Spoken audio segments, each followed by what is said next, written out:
Mr. Deputy Speaker, sir. An examination of what went wrong with our defense policies in the past reveals 5 glaring, crippling, paralyzing deficiencies and defects. The first among them was an unwarranted, unjustifiable, uncalled-for ministerial interference in the day-to-day, daily work of the armed forces. The second was the creation of an atmosphere vitiated and poisoned by groupism, cliquism, and favoritism, sapping at the vitals of the morale of the army forces. The third was everything connected with our defense forces was shrouded in a pall of mystification and secrecy. The fourth was that there was no overall long-term strategy worth the name for the defense of this country. And a fifth, a cynical subordination of the needs and requirements of the defense of the country to political prejudices and preconceived theories of international affairs.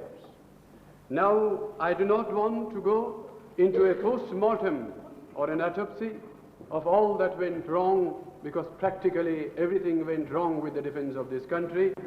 I would rather like to make a forward-looking effort in my analysis during the little time that I will have. Nonetheless, we cannot face the future if we totally ignore the past, and that makes it imperative that we try to draw the necessary lessons and try to prevent falling in the same pitfalls, committing the same mistakes. It is in this spirit that I will be taking a few of these points to which I referred, Mr. Deputy Speaker. The new defense minister who rode into the defense ministry on the crest of a wave of popular goodwill and enthusiasm has begun well. He has tried to remedy 2 at least of the 5 evils and deficiencies to which I made a reference. There is a feeling, there is an impression that there is no longer ministerial interference in the day-to-day work of the armed forces, which tries to kill the initiative of both men and officers. There is another thing. He has succeeded in exercising that 3-faced evil spirit of favoritism, groupism, and cliquism. I wouldn't say completely as that, because one continues to hear some rumbles, some murmurs, but very largely, very substantially, he has succeeded. No longer that trait hangs over the heads of competent, honest, upright officials, of being shunted to some backyard, to some obscure post, of being retired prematurely, or being superseded and humiliated for having the courage of their conviction. Very patiently and with great consummate skill, I should say, Mr. Chauhan has tried to reknit the tattered, the damaged fabric of the morale of our army. Let us remember that the greatest factor in defense, the real armor plate which an armed force, an army carries, is the morale of the army. So long as this armor, so long as this morale remains inviolate, unbroken, an army is unbeatable, unconquerable. Break this morale, pierce this morale, allow it to rust, and no Maginot Line, no armaments can prevent the collapse of an army. Those who tinker and those who tinkered and tampered with the morale of the army were playing with the destiny of this country. Whereas he has made a good beginning in these 2. Regarding the 3 other defects, I am afraid he will have to take all his courage in his hands and try to go ahead. Let us take this pall of secrecy, this big frightening phrase, in the interest of the security of the nation. Though some of these speakers have spoken to it, but they have not drawn and castigated the absence of any information to the country, but they have not factually dealt with this document called the Report of the Defense Ministry. I shall briefly take up some choice gems from this document. I should like to say, Mr. Deputy Speaker, that the government never succeeded in decoying the enemy with regard to the defense plans of the country. They only succeeded in misleading the country. Behind this deceptive phrase, interest of security, internecine intrigue was going rampant. The whole structure of the defense apparatus was scuttled, and an incredible unpreparedness was hidden from the people. For all this the umbrella was used. What was it? Defense security interest of the security. Time and again the House asked for the most elementary information. It was not given. The plea is made, and the Prime Minister repeats this plea, that this is a hangover from the British time. What a shame if it is a hangover. If 17 years after freedom you can't throw it off, what credit do you claim?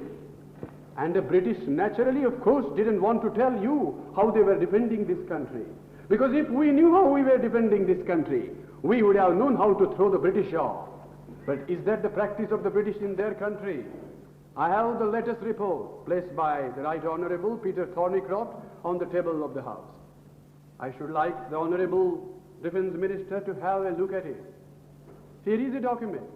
Any average Briton, any average member of the Commons can look at it and can get an overall picture of what is happening regarding the defense of the country. Take the firepower of the army. A stranger like me knows that the British armed forces will be depending in the years to come on the Abbott howitzer, on the Chieftain tank, on the all-purposes gun, on the 81mm field gun.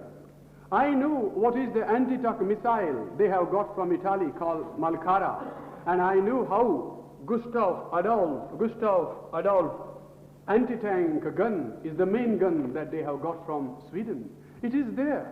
Take another thing. In this report we find at page 17, all details about the Navy are given for the world to know. The deployment is given. Take the Air Force. I know that it is the Vulcan, the Valiant and the Victor, which will be the main plank of the British defense. But I don't know the ABC of the defense of my country. They take glory about this and they call it the security interests of the country. Here are given page after page, every single detail in the army, in the navy. And what is this masterly document the Defense Ministry presents? Is it worth their while to put such trash on the table of this august house? I will now begin, sir. Some few pages. Because other members only refer, I will draw their attention to sustain what I say with this document. Now, let us take page 12. During the year, attendance and standard of training in the territorial army units continued to improve. What a revealing statement. Naval Research Group continued to attend to several long-term research and development projects. What comes at what stage out of the research, God alone knows. Officers continued to serve with credit on deputation. The program for the manufacture of aircraft continued during the year. This is page 25. As a rider to this continuation, one may verily add, the Chinese continue to remain hostile.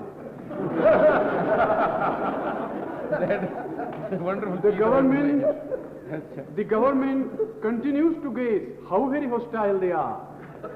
And the people continue to wonder how docile their government is and how futile the whole thing is. Mr. Chairman, there is this another choice piece, a profound secret tool to Parliament. The Indian Red Cross Society has donated a sum of rupees 11,000 for the opening of a pediatric ward in INS Ashwini. Isn't it first-class incorporation for the House? Wonderful. Let us now take this. There are some other gems to come. On the 15th of August, the Prime Minister unfurled a flag on the ramparts of the Red Fort, and a vast concourse listened with rapt attention. What a massive contribution to the defense of India. Then but comes, before I conclude, two gems, and I will take two other substantial points, Mr. Chairman. Half a dozen richly caparisoned elephants, with musicians mounted on some of them and playing the Shahnai, brought the rear of the procession on the Independence Day. Really? This is Republic Day. But admission to the seated enclosure at Rajpath between Janapath and Mansingh Road was by invitation.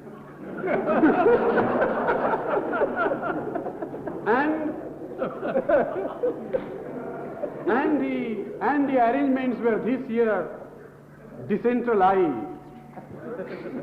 This is a very great thing.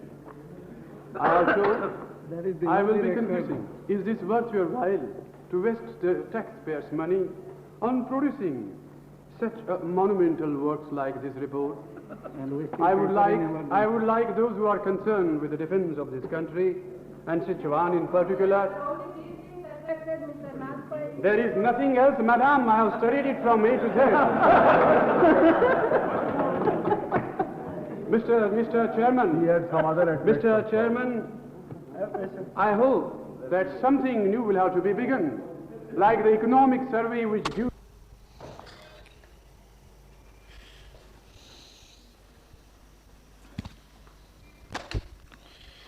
It seems the smart men in the Ministry of Foreign Affairs have perfected the art of creating enemies. There is a well-known book, How to Win Friends and Influence People.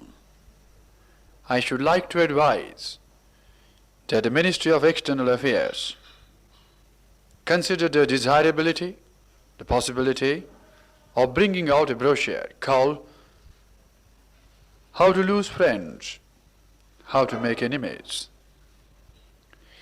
There is a book called The Ugly American. I think the time has come to write a book called The Ugly Indian.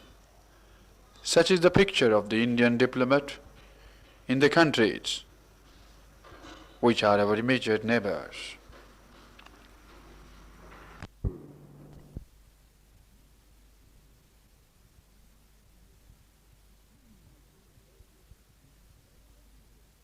I'm going to substantiate it, that a defense minister has been caged, cabined, and cribbed. There was the vital aspect of the Colombo proposal. Isn't the defense ministry concerned with this? Everybody was called when the delegates from the Colombo powers were here. One absence was there, that of the defense ministry. Conspicuous absence. In the past, everything, defense was subordinated, Mr. Chairman, to external affairs. Today the time has come that we try to see to it that development, external affairs, and defense play in a symphony, that old cacophony, discordance must go, and this tree must be integrated, and if anything, both development and external affairs must be subordinate to the requirements of the defense of our country. Everything else will come afterwards. But Mr. Chairman, I find here that the reason was, here it is, what was wrong with the strategy. May I quote? I never like to refer to people who are not in a position to defend, but I will say here, this is what was going